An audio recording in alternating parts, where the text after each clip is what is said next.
Hi, Zizaran here with another video, and in this one I'm going to be covering the atlases that I've been using, what's been working for me, and talk a little bit about why I have these specific things, and just like try to walk you through my thought process in how I set up my atlas and what I farm. Just want to preface this video by saying if you're having fun, you're already doing it right and completely ignoring everything here. This is just like if you want to make more currency, you're struggling a little bit, and you feel like you're doing something wrong, then there will be a lot of hints in this video that can help you, but gaming is for fun, ignore everything else. So first, I'll walk you through my Atlas skill trees. So this was the one I league started with. Very early, I just went straight up here. And I went pretty much straight for shaping the mountain and the middle bit here. This is a really nice thing early, because early map sustain can be a little bit rough because we don't have like a ton of other mechanics that are going into the league. You're not using scarabs, you're not chiseling your maps, so early map sustain can always be a little bit rough. So like shaping the mountains, shaping the world, and this is really nice. Scouting reports also like help you a large amount. Let me buy some because I want to show something about scouting reports too. But scouting reports are, in my opinion, huge just for completion. This node, Solidarity, which gives more scouting reports, I actually do love that because scouting reports, first off, they sell well. They're like 2C each at the minimum. But what they're super useful for, which I've been doing a lot lately, is looking through your red maps later on. Obviously, you can use them for completion too. But looking through your red maps later on, and you're looking for these. So now in this one, I can get a bunch of useful beasts, like this one, Wild Bristle Matron. How much are these now? They're 135C. There's also like the Vivid Vulture, they're 30C. There's Cephalopod. That sounds right. This one rerolls Awakened Gems. Like these are all very useful beasts, and you can get them just naturally with Bestiary now. But there are two memories that are really good, and the memory is denoted by like the teal text at the top here. But so you have the areas contain Einhar, which is really good, and then you have Harvest, the Harvest memory, which is just pretty large harvest, gives like 2 to 4,000 harvesters per map. So I quite like those. So if you do have a bunch of scouting reports, make sure you check through your red missions. The same way if you have just like a ton of these red missions, you can just open and keep looking each time. Like you don't need to finish them up for it to refresh. I always make sure that I run a lot of my current missions. Other than that, I've gone full betrayal on this. That was a little bit because I wanted to farm Katarina. I needed her for the Bloodline Ascendancy. I needed her for the Bitterbind Point, which is obviously quite expensive. I have blue altars. Oh, I also went for Abyss, but I didn't really go for farming Abyss. I just went for opening the depths. So I have like all the points for increased chance of opening depths and increased chance to spawn. I don't have like these where I focus on actually farming and having them fly around a lot. I just want as many depths as possible. Other than that, I also have reduced chance for all the bosses here because all I want is Dread. That's the expensive one. That's the one with the good drops, and that's the one you can witness for Feared. So that's what I cared about here. And then just Shaper drops. And as a nice little passive income thing, I had Smuggler caches. These were selling pretty well for like 10C each, with fully revealed ones being more for the 83 one. So they were quite a lot, because when you have, is it this one, Rock? There's one that like suddenly you can have like 10 smuggler caches in one. And you have more chance to find blueprint for each you've already opened. So I had one map that gave me like 7 blueprints. That's quite nice. It's just a thing that you click. So I did quite enjoy that. It's also like it's very hassle free. That is pretty much my atlas here. Oh, I have a conqueror chance too. Now, a very important thing that I always think about when making my atlas is obviously what do I need, but what pairs well together. And I do want to talk about that a little bit, because a great analogy or example I use is always when you're essence farming.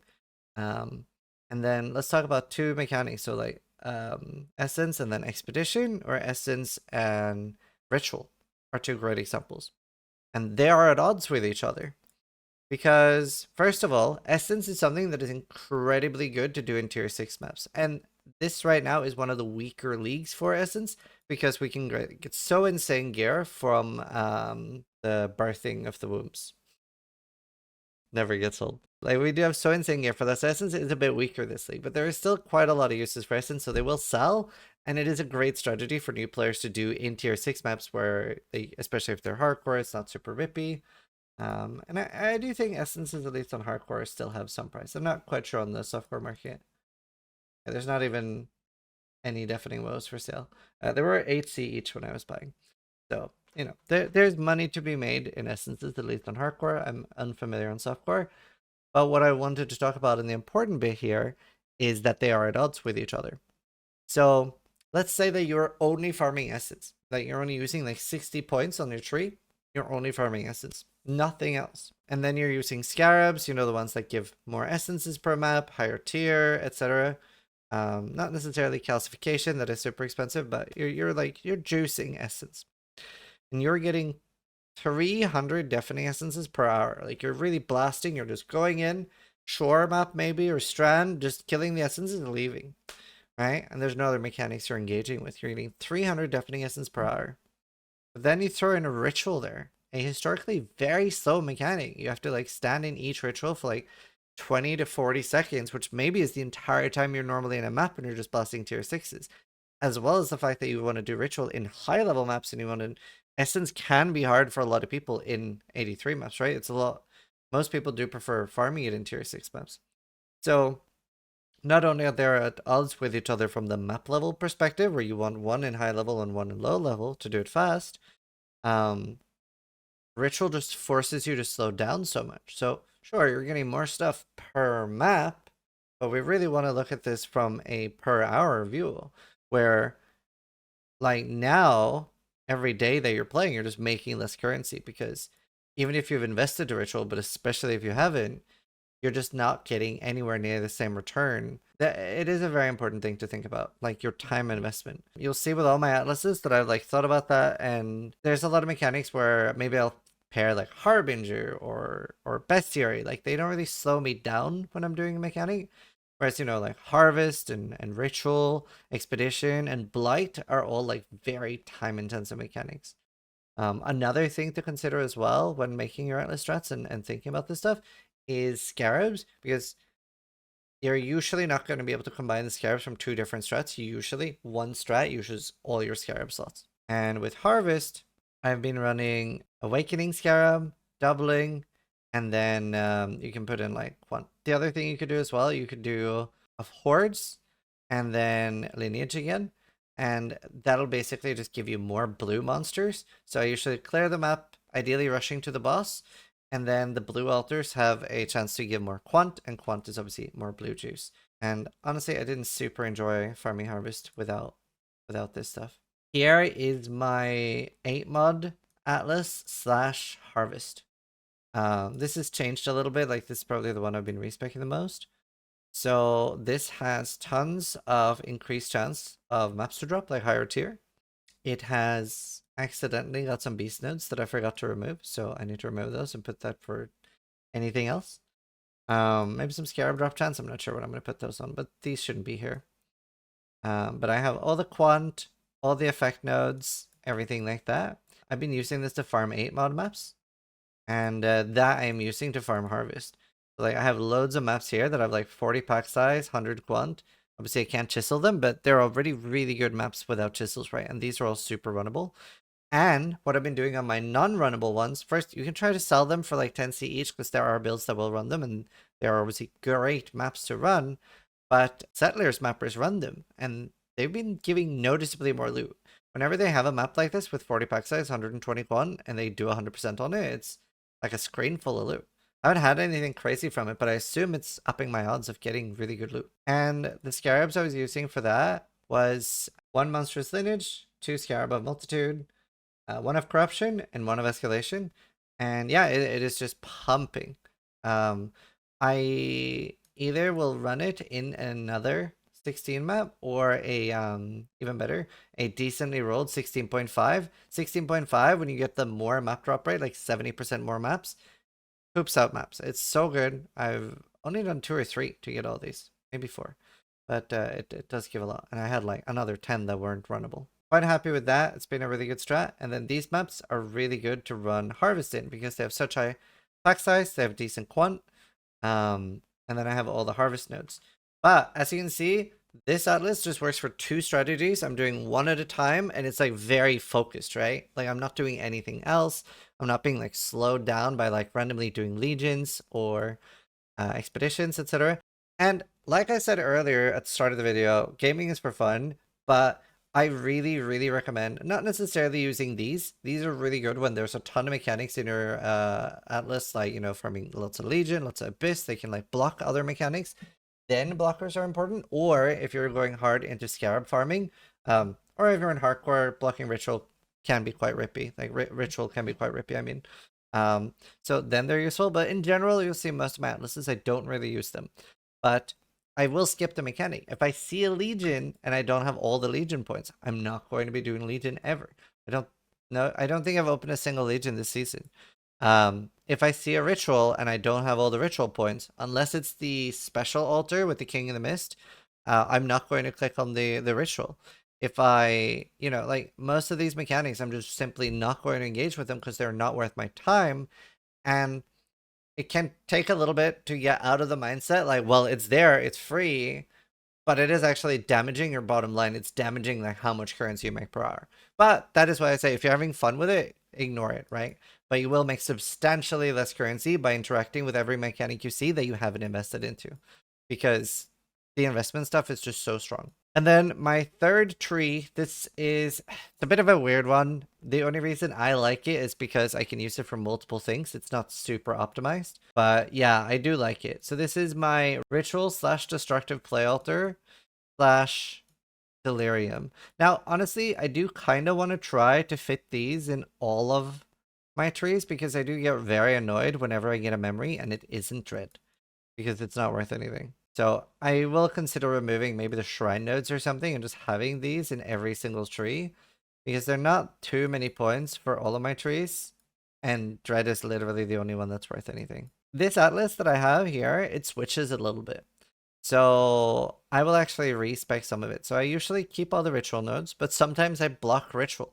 And that's because I will basically swap this node for that node. And then I'm doing Delirium in tier 17s.